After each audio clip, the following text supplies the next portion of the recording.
जमलेल्या माझ्या तमाम महाराष्ट्रप्रेमी बांधवांनो, भगिनींनो आणि मातांनो, हे मोबाईलचे टॉर्च कुठपर्यंत गेलेत म्हणजे ही गर्दी कुठपर्यंत आहे हे टॉर्च पेटल्यानंतर लक्षात आलं. आणि हे नुसते टॉर्च नाही आहेत, या धगधगत्या मशाली आहेत जे संपूर्ण या गद्दार आणि भ्रष्ट कारभाराला जाळून टाकणार आहेत. या 20 तारखेला मी आज बार्शीमध्ये आलो. इथे वळल्यानंतर दिलीपरावांना म्हटलं की दिलीपराव, गेल्या वेळेला याच रस्त्यावरती दुपारची सभा झाली होती, बरोबर ना? तुमच्यापैकी अनेक जण असतील. आता या वेळेला मी माझं कर्तव्य केले, दिलीपरावांना उमेदवारी दिलेली आहे. आता पुढचं कर्तव्य तुम्ही करायचं आहे, आमदार बनवून द्यायचा. आमदार बनवून द्यायचा. देणार बघा, कारण ते मला शेवटचा पॅराग्राफ जो त्यांनी म्हटलं काय ते वाळू वगैरे वगैरे वगैरे, ही अशी माणसं आपण निवडून कशी काय देऊ शकतो? म्हणजे झेंडा फडफडतोय बरोबर आहे, पण माणसं फडफडतात इकडे तिकडे इकडे तिकडे इकडे तिकडे, कधी इकडे कधी तिकडे, कधी तिकडे कधी इकडे. हे लांछन आहे आपल्याला. म्हणजे या बार्शीच्या आमदारांनी जी काही गद्दारी केली त्याला उत्तर मी तर म्हणेन दिलीपरावांनी तर दिलेलंच आहे, पण आपल्या ओमदारांनी पण दिलेलं आहे. आणि ते उत्तर का त्यांना पण पैशाच्या ऑफर झाल्या नसतील असं तुम्हाला वाटते? पण पैशाचे ऑफर, मगाशी गेलो होतो कैलासकडे, मी त्या सभेत बोलताना बोललो की आपला कैलास दादा हा तर सोन्याच्या लंकेपर्यंत म्हणजे तिथे जाऊन आला. परत समोर दिसत होती सगळं लख लख लख लख, ते काय गाणं ना, लख लख लख लख लख लख, ती सोन्याची लंका दिसत होती. आणि माझ्याकडनं तर पक्ष चोरलाय, नाव चिन्ह सगळं चोरलंय, तरी देखील हा वाघाचा बच्चा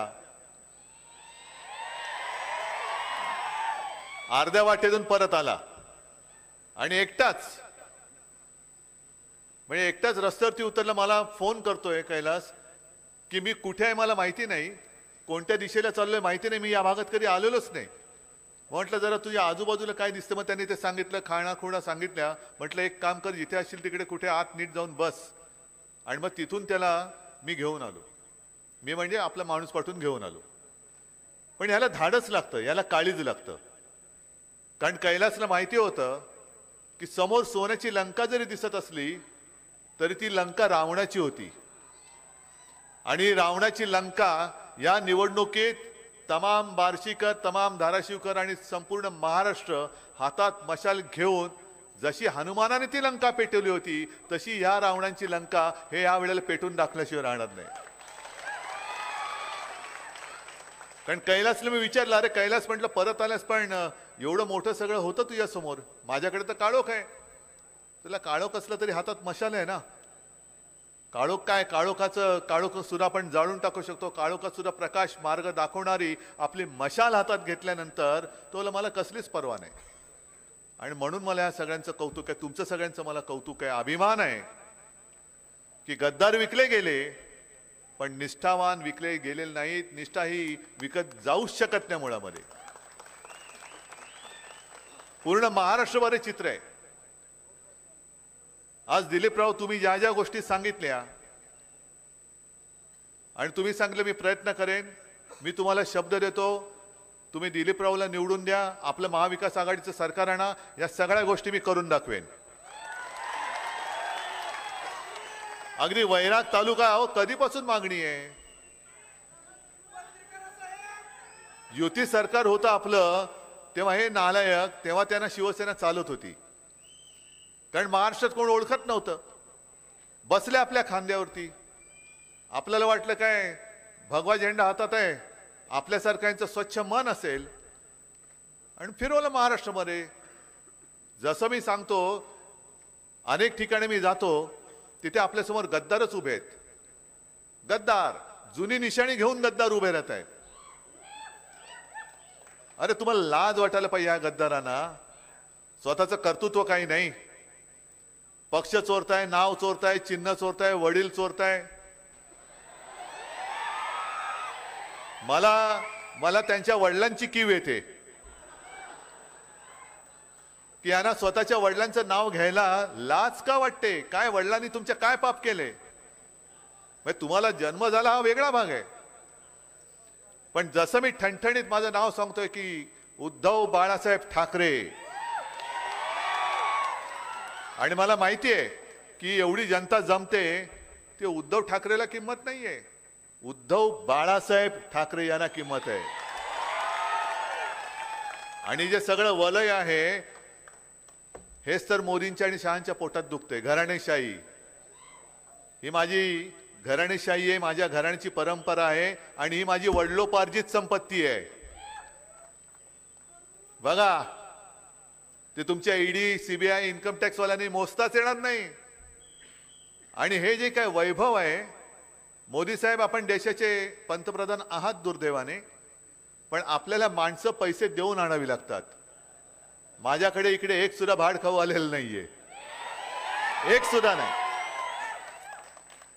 पण यांचा आव असा असतो, म्हणजे बाकीच्या गोष्टी मी काय परत परत तेच तेच सांगणार नाही. काल माझी बॅग तपासली, आज पण बॅग तपासली, म्हणजे माझी बॅग काय ऑटो चेकिंग वरती टाकली की काय. बरं, जिथे जातोय त्याने मी प्रश्न विचारतोय की माझ्या आधी कोणाची बॅग तपासली. नाही, तुम्ही पहिलेच. म्हणलं माझ्यापासून काय बोनी करतोय, चुकीचं गिराईक पकडलेस तू. पण माझी बॅग तपासली जाते, मला काही हरकत नाही. ज्याला माझा आक्षेप आहे तो हाच आहे की मी जसा प्रचाराला फिरतोय, आता तुम्ही किती वाजल्यापासून इकडे बसलायत. 6 वाजले, किती आता 9:30 वाजले, बरोबर आहे. ही एवढ्या वेळ माझी माणसं माझ्यासाठी थांबून राहत आहेत. आता जसे ते फिरतायत विमानाने आणि हेलिकॉप्टरने, आपणही फिरतोय. पण त्या अंशावरनं मी उमरग्याला यायला निघालो, हेलिकॉप्टर उडायला अजून परवानगी नाही. का नाही, मोदीजी लँड करतायत सोलापूरमध्ये. आता औसा कुठे, उमरगा कुठे, सोलापूर कुठे. हा, काय आहे की नाही, भौगोलिक काय न्याय आहे की नाही. आणि माझा आक्षेप इकडेच आहे की माझं हेलिकॉप्टर उडवायला तुम्ही मोदी येईपर्यंत आसमंत बंद करतात. म्हणजे काय नाकाबंदी लावताय. म्हणजे रस्त्याने चालले तर नाकाबंदी आहे, बाकी ते रोड शो जोरात करतात. सगळे आजूबाजूला पोलिसच असतात साध्या वेशामधले. लोकांना वाटतं काय तोबा गर्दी आहे, हो सगळे पोलीस. मग सगळ्यांना अडवून ठेवतात. मुंबईमध्ये सभा असली, गेल्या लोकसभेला तर पुण्यामध्ये यांची सभा होती, त्या संपूर्ण परिसराला लष्कराच्या छावणीचं रूप आलं होतं. मग एवढा बंदोबस्त तुम्ही लावताय, काय अधिकार आहे. काय नुसते पंतप्रधान म्हणून ते प्रचाराला येत आहेत. खरं म्हणजे देशाच्या पंतप्रधानांनी कोणत्याही एका पक्षाचा प्रचार करता कामा नये, कारण मोदीजी तुम्ही भारताचे पंतप्रधान आहात, भाजपाचे नाहीत. मग जो कायदा आम्हाला लागतो तोच कायदा तुम्हालाही लागला पाहिजे.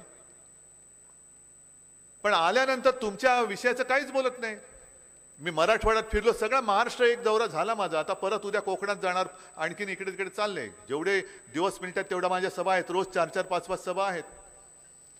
पण मराठवाड्यामध्ये तीच एक ओरड आहे, विदर्भामध्ये ओरड आहे, उत्तर महाराष्ट्रामध्ये आहे, पश्चिम महाराष्ट्रात आहे. शेतकरी रडतोय, सोयाबीनला भाव नाही, कापसाला भाव नाही, दुधाला भाव नाही, कांद्याचा भाव पडतोय. मग करायचं काय. आणि हे प्रश्न तुम्ही विचारू नये म्हणून मोदी आणि शहा मला प्रश्न विचारतात की काश्मीरमध्ये 370 कलम काढलं, त्याला ज्यांचा विरोध होता त्या काँग्रेस बरोबर तुम्ही कसे काय बसलात. काय संबंध काय. माझ्या सोयाबीनचा भाव त्यांच्यामुळे वाढलाय का हो. तिकडे काश्मीरमधलं 370 कलम काढलं, हा लोकसभेचा मुद्दा आहे.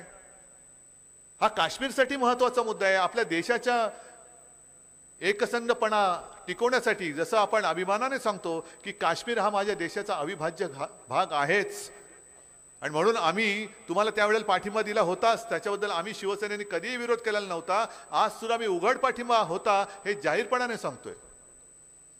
पण ही जी निवडणूक आहे ती माझ्या महाराष्ट्राच्या जीवन मरणाची आहे. शेतकरी आज सांगतोय की मला तुम्ही हमीभाव देत नाही आहात, तुम्ही माझं उत्पन्न दुप्पट करणार होतात. एकाचंही उत्पन्न दुप्पट झालेलं नाहीये. शेतमालाला हमी भाव मिळत नाहीये. 2 कोटी लोकांना दरवर्षी रोजगार देणार होते, रोजगार तर दिलेले नाहीच, पण रोजगार कुठे गेले? गेले ना. मग आता तुम्ही मला सांगा की लोकसभेची निवडणूक आपण लढवत असताना आपण हुकुमशाहीच्या विरुद्ध लढलो, आज सुद्धा लढणार, उद्या पण लढू, लढतच राहणार.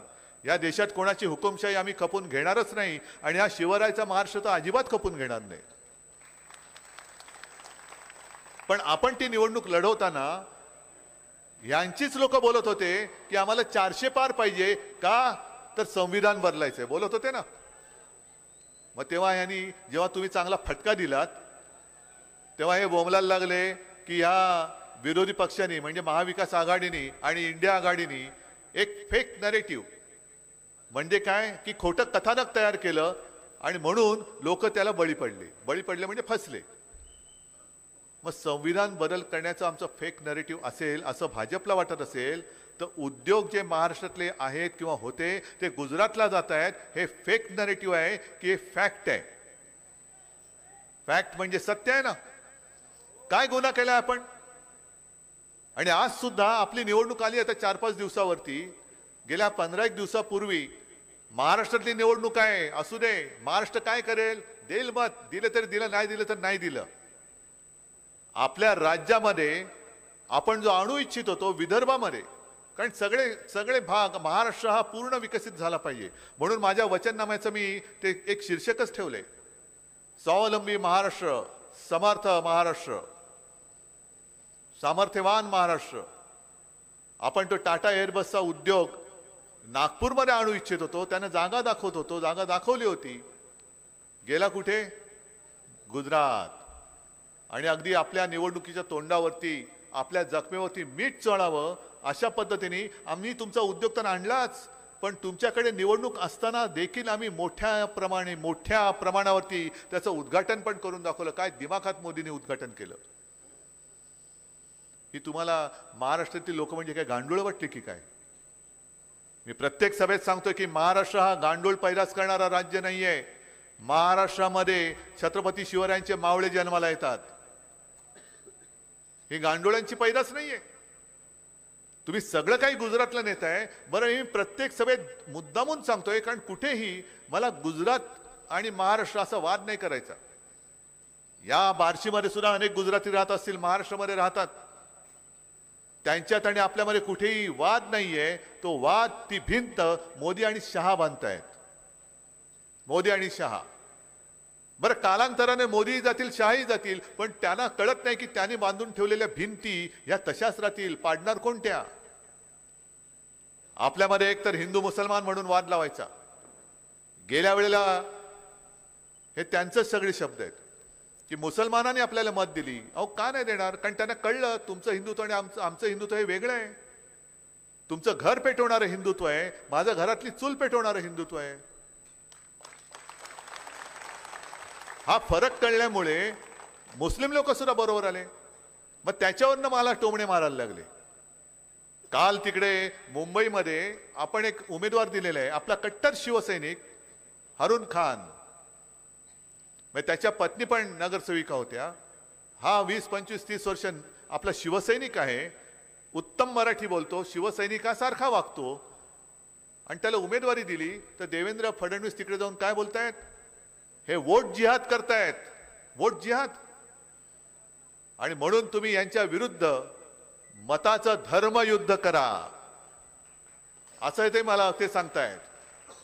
मग मी निवडणूक आयोगाला विचारतोय की धर्मयुद्ध करा हे तुमच्या निवडणूक आचारसंहितेत बसतं का? आणि देवेंद्रजी, मी एका शिवसैनिकाला शिवसैनिक म्हणून उमेदवारी दिल्यानंतर तुम्ही त्याच्या विरुद्ध धर्मयुद्ध करायला सांगत असाल तर हा शिवसैनिक 2014 आणि 2019 मध्ये मोदींसाठी मत मागत होता, तेव्हा तो तुमचा का तुम्हाला वाटत होता? म्हणजे तुमचा उदो केला तर तो दाऊदचा माणूस असला तरी चालतो, आमच्याकडे असला तर तो चोर, आणि तुमच्याकडे आल्यानंतर तुम्ही काय त्याला ते आहे ना, दिवाळी आली मोती साबणाची वेळ झाली, तुम्ही काय मोती साबणाने आंघोळ घालून त्याला पवित्र करून घेता? हे सगळे फसवेपण जे आहे हे फसवे पण तुम्ही तुमच्या लक्षात आणून देतोय. आणि अशी फसवी माणसं तुम्हाला आजपर्यंत न्याय देऊ शकले असतील. मी म्हणतो मी भाषण थांबवतो, घरी जातो, तुम्ही परत त्यांना निवडून द्या त्यांना निवडून. आहे तयारी? अमित शहा म्हणाले 4 दिवसापूर्वी की आमचं म्हणजे त्यांचं सरकार आल्यानंतर देवेंद्र फडणवीस मुख्यमंत्री होणार. मान्य आहे का रे तुम्हाला? असेल तर त्यांच्या उमेदवारांना द्या मत आणि द्या. तुमचं सगळं आयुष्य गुजरातच्या चरणी वाहून टाका. तुमचं आयुष्य, तुमच्या मुलाबाळांचं आयुष्य. महाराष्ट्र हा कधी कोणाचा गुलाम बनून राहणार नाही, कधी बनणार नाही. आपले सेनापती बापट जे म्हणायचे, आम्ही दरवेळेला भाषणात सांगतो, पण ती वेळ आता आली आहे. महाराष्ट्र मेला तरी राष्ट्र मेले, खरा वीर वैरी पराधीनतेचा, महाराष्ट्र आधार या भारताचा. हा महाराष्ट्र आहे तो पराधीनतेचा वैरी आहे, वीर आहे. आणि आज महाराष्ट्र तुम्ही तुमच्या चरणी जणू काय नोकर असल्यासारखे वागवत आहे. महिलांना 1500 रुपये देत आहेत, शेतकऱ्यांना आम्ही कर्जमुक्त करू. का? लोकसभेत फटका पडला म्हणून. मी मुख्यमंत्री झाल्यानंतर माझ्या पहिल्या अधिवेशनामध्ये, नागपूरच्या पहिल्या अधिवेशनामध्ये मी शेतकऱ्यांना कर्जमुक्त करण्याची नुसती घोषणा करून नव्हतो थांबलो, मी करून दाखवलं होतं.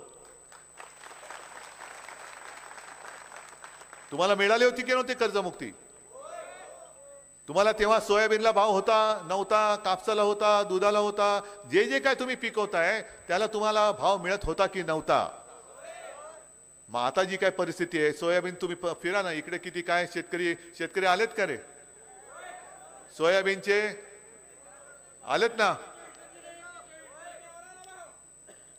जे जे काय तुम्ही इकडे पिकवता, कारण मी विदर्भ मराठवाड्यामध्ये फिरलो, हा पण मराठवाड्याचा आहे. इकडे थोड्या सोलापूरमध्ये जरी आला तरी आपला हा भाग जातो धाराशिवमध्ये मतदारसंघात.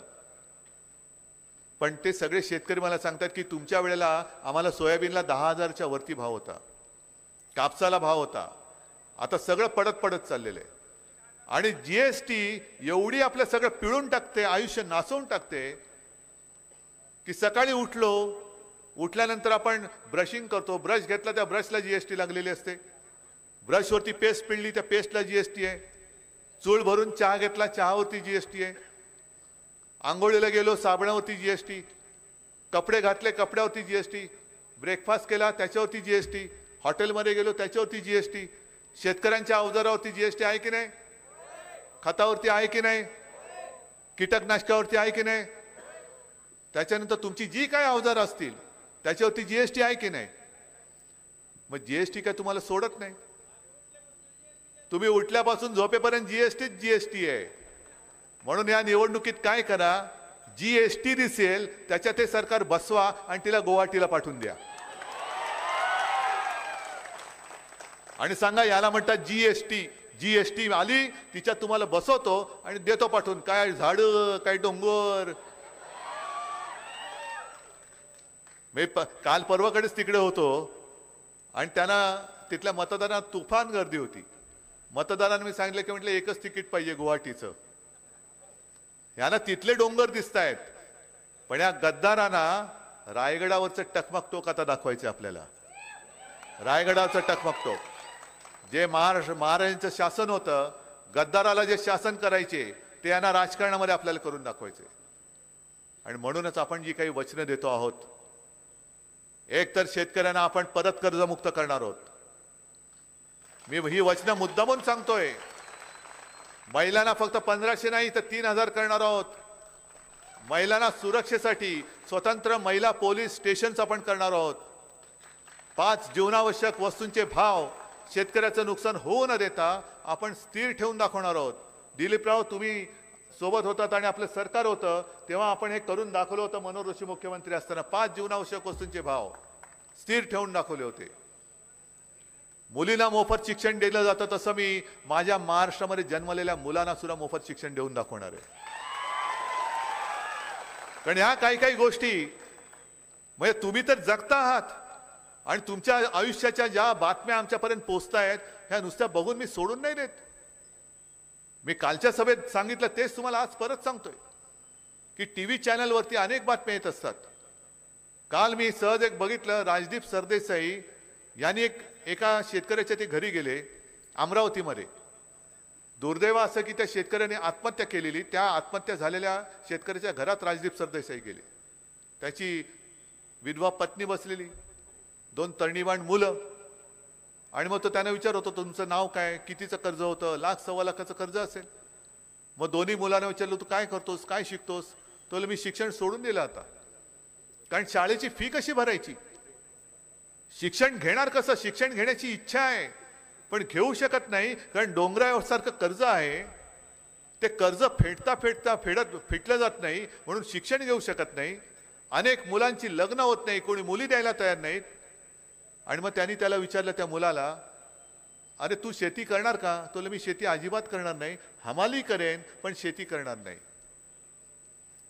दुसऱ्याला विचारलं, तो काय करणार? दुसरा पर्याय काय माझ्याकडे आहे? कर्ज, डोक्यावरती कर्ज आहे, फेडावं तर लागेल. कारण शेतकरी म्हणजे काय अदानी नाहीये कर्ज माफ व्हायला. मोठे कोणी उद्योगपती नाहीयेत की झालं कर्ज माफ. पण ज्या मुलांना, शेतकऱ्याच्या माझ्या मुलांना शिकायचंय, त्या मुलांना शिकता येत नाही. कारण का? की फी भरायला पैसे नाहीत. वडिलांच्या डोक्यावरती कर्ज आहे, वडिलांना मला मदत करावी लागते. त्यांना मदत केली तर ते माझ्यासाठी, माझ्या कुटुंबासाठी खपतायत, झटतायत. त्यांना मदत करायला म्हणून मुलं शिक्षण सोडतायत. आणि मग अशा मुलांना शिकवायचं नाही तर काय करायचं? नुसतं बघत बसायचं? काश्मीर में 370 कलम निकाल दिया, त्याने का मुलगा शिकतोय? मुलगी शिकली, प्रगती झाली, 1500 देऊन घरी बसवली, काय उपयोग आहे त्या शिक्षणाचा? मुलं शिकली पाहिजेत, मुली शिकल्या पाहिजेत, त्यांना नोकरीसाठी उद्योग आले पाहिजेत. ना शिक्षणाचा पत्ता आहे. उद्योग जे होते ते आणि येणारे उद्योग हे सगळे गुजरातला जात आहेत. मग माझे इथले सगळे लोक ही काय नोकरी करायला गुजरातला जाणार? आणि तुम्ही सगळे जाणार, तुमच्यापैकी बरेच जण, म्हणजे वयाच्या नुसार मी म्हणतोय, आई वडील आहात. मला एक खरं गोष्ट, एक उत्तर खरं द्यायचं. तुम्हाला कोणी फुकटचं दिलेलं आवडेल की तुम्हाला तुमच्या मुलाने किंवा मुलीने स्वकष्टाने कमवलेला 1 रुपया आवडेल? कारण महाराष्ट्र कोणाकडे हात पसरणारा नाहीये. आम्ही मागतोय, आमच्या कष्टाचं मागतोय. शेतकरी जो हमी भाव मागतोय त्याला फक्त हमी भाव द्या. 1500 वगैरे नाही दिले तरी चालतील, तुम्ही हमी भाव द्या. आम्ही तर 3000 देणार आहोत. पण हे जसं मी सांगतो की मी कर्ज तुम्हाला मुक्त करून दाखवलं होतं, मी काय घरनं पैसे नव्हते आणले. तसेच हे यांच्या काय बापाचे पैसे नाही आहेत 1500 रुपये. हा पैसा तुमचा आहे, तुमचा लुटलेला पैसा आहे. म्हणजे गद्दाराला 50 खोके आणि बहिणीला फक्त 1500, ही किंमत. आणि यांचा माज आता असा वाढलाय की जणू काही यांना असं वाटतंय की या महाराष्ट्रातल्या माता भगिनी 1500 देतोय म्हणजे आपल्या नोकर झालेले आहेत. तो कोल्हापूरचा मुन्ना महाडिकची त्याची मस्ती पाहिलीत ना तुम्ही? काय मस्ती आहे की पैसे आमच्याकडनं घ्यायचे आणि सभेला तिकडे जायचं. अरे काय तू तुझ्या घरनं पैसा आणतोयस? म्हणजे काय धमकी देतोस की काय? म्हणून मी जाहीर सभेत सांगतोय मुन्ना महाडिकला, कारण मुन्ना महाडिक मला माहिती आहे की तुम्ही फोटो काढून केवळ आमच्या सभेला महिला आल्या आहेत म्हणून त्यांना धक्का लावण्याचा प्रयत्न केला तर याद राखा, तुझा हात जागेवर नाही ठेवणार मी. हात नाही ठेवणार जागेवर. हीच तर शिकवण आम्हाला छत्रपती शिवाजी महाराजांनी दिलेली आहे. आणि ही शिकवण, हे संस्कार हे पुसून टाकायला चाललेले आहेत. नुसतं आपलं काहीतरी भास आणायचा, फसवायचं, मग कधी शिवाजी महाराजांचं नाव घ्यायचं. अहो तुम्हाला माहिती आहे, लोकसभेच्या आधी केवळ आणि केवळ आपली मतं त्यांना पाहिजे होती, कोकण पट्ट्यातली मतं पाहिजे होती, म्हणून घाई गर्दीने शिवाजी महाराजांचा पुतळा तिकडे बांधला होता. पण त्या पुतळा बांधण्यामध्ये पुतळ्यात सुद्धा नालायकांनी पैसे खाल्ले. पुतळ्यात, महाराजांच्या पुतळ्यात सुद्धा 8 महिन्यामध्ये आपल्या या दैवताचा पुतळा कोसळून पडतो. आणि मिंदे म्हणतो वाऱ्याने पुतळा पडला. वा रे वा. आणि म्हणून मी चिडून बोलतो, अरे वाऱ्याने मिंदेची दाढी नाही ती उडत की अशी भुरभुर भुरभुर उडते? काय झालं? ना वारं सुटले, तुझी दाढी नाही ना उडत. तू काय बोलतोस? काय ताळतंत्र? काय शुद्धीवर आहेस? छत्रपती शिवाजी महाराजांचा पुतळा, जे आमचं दैवत आहे, तो कोसळून पडतोय. आणि दुसरे त्यांचे ते चष्मे बहादर म्हणतायत वाईटातून काहीतरी चांगलं होतंय. जोड्याने तोंड फोडलं पाहिजे, थोबाड फोडलं पाहिजे खरं म्हणजे. आणि म्हणून आम्ही त्याला जोडे मारलेच. महाराजांचा पुतळा पडल्यानंतर वाईटातून चांगलं, अरे पुतळा पडल्यानंतर त्या वाईटापेक्षा आणखीन चांगलं काय होणार आहे. आणि म्हणून मी ठरवलेलं आहे की यांच्यामध्ये आता माणुसकी शिल्लक राहिलेली नाहीये. धर्माधर्मामध्ये मारामाऱ्या लावतायत, आगी पेटवून घरांच्या होळ्या पेटून यांच्या हे पोळ्या भासतायत. महिला आता असुरक्षित आहेत, त्यांच्यासाठी आम्ही महिलांची पोलीस स्टेशन उभारणार आहोत जिकडे महिला अधिकारी आणि कर्मचारी सुद्धा महिलाच असतील. महिला पोलिसांची भरती आम्ही जास्त करणार आहोत. 25 लाखापर्यंत कॅशलेस मेडिकल सेवा सुद्धा आम्ही तुम्हाला देणार आहोत. खूप काही करायचे. पण छत्रपती शिवाजी महाराजांनी जे आपल्याला शिकवलं की गरिबाच्या भाजीच्या देठाला देखील हात लागता कामा नये. इकडे गरिबाची भाजी तर सडतेच, पण गरीब मुळासकट उखडला जातोय तरी मोदी आपले फिरतायत. आज इधर तो कल उधर फिरतायत. देश पडलाय वाऱ्यावर, पण मला सत्ता मिळाली पाहिजे. आणि म्हणूनच जे मी ठरवले की आपली सत्ता आल्यानंतर येणार म्हणजे येणार, आणणार म्हणजे आणणार. जसं इकडे भगवंताचं मंदिर आहे, हे एकमेव देशातलं मंदिर जिकडे विष्णूला भगवंत म्हणून इकडे नाव देऊन त्याचं मंदिर आहे. त्याचं तीर्थक्षेत्र म्हणून विकास करायचाच. तसंच छत्रपती शिवाजी महाराजांची मंदिरं जी संस्कार पीठ असतील ही महाराष्ट्रातल्या प्रत्येक जिल्ह्यात मी उभारणार आहे. प्रत्येक जिल्ह्यात. आणि केवळ महाराष्ट्रामध्येच नाही तर हे गद्दार जिकडे पळाले होते, कुठे पळाले होते? सुरत, गुवाहाटी. पहिलं मंदिर मी सुरतलाच बांधणार आहे. बघू, देवेंद्र फडणवीस आता अशी लाई झाले, काय करावं कळत नाही. अरे मोदींचं मंदिर बांधायच्या ऐवजी महाराजांचं मंदिर बांधतोय. अरे मोदींचं मंदिर तू घरी बांध तुझ्या.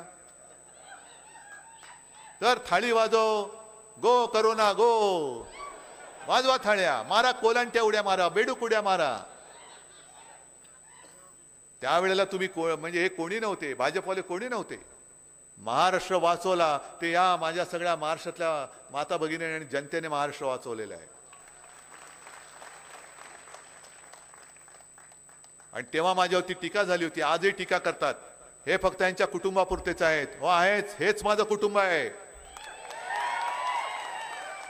जेव्हा आपल्या पाठी कोणी नसतं त्यावेळेला जे असतात ते कुटुंब नाही तर दुसरं काय म्हणायचं. आज माझ्याकडे काही नसताना तुम्ही आहात, मी हे सगळं तुम्हाला देणार म्हणतोय. माझ्याकडे आहे काय?